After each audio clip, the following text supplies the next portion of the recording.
या पत्राचा अपमान नाही, तर त्या काळोखाचा अपमान आहे, ज्याला मी झुंज देत आहे.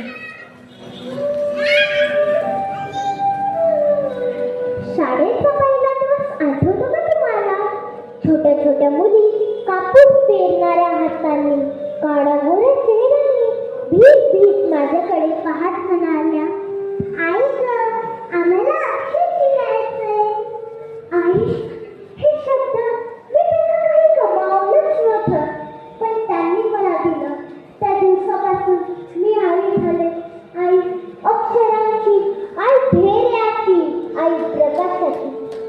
बाई, आम्हाला आमचं नाव लिहायचंय. एखादं नाव लिहिताना त्या मुलींचं चेहरा उघडायचंय. जगात पहिल्यांदा स्वतःचं अस्तित्व त्यांनी स्वतःच्या हाताने कोरलं होतं ना, त्या आनंदात मला साक्षात ज्ञानाचा देव दिसायचा. पण समाजाला हा प्रकार आवडला नाही.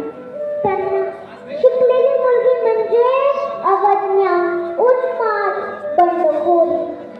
त्यांना कुठेतरी हवी होती निशब्द, नतमस्तक, उपेक्षित. मी म्हणाले, मी नाही काय स्त्री घडवलं. मला हवी होती उठून चालणारी लक्ष्मी, हक्क मागणारी सरस्वती आणि अनेक मस्तकावर प्रहार करणारी दुर्गा. अजून एक लढाई होती, अस्पृश्यता.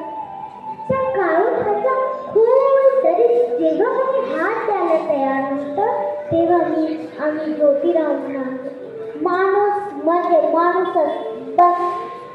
त्या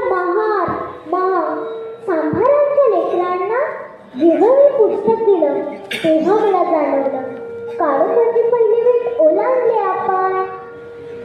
माझं नशीब पाहिलं नव्हतं, पण माझं शाळेत मुलींच्या भविष्याची धडधड धडधड होती. त्यांच्यातून जन्माला एका नव्या युगाचा आरंभ. माणूस मेला, अस्पृश्य होता, कोणी स्पर्श करायला धरले नाही.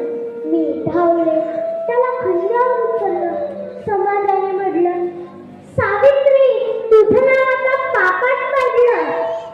मी शांतपणे उत्तर दिलं, जर नामुष्की पाप असेल तर मला ते पाप रोज करायचे. आज तुम्ही मला आठवता, कारण मी पुस्तक उघडलं, कारण मी समाजाला प्रश्न विचारले, कारण मी रडले नाही, थांबले नाही, वाकले नाही.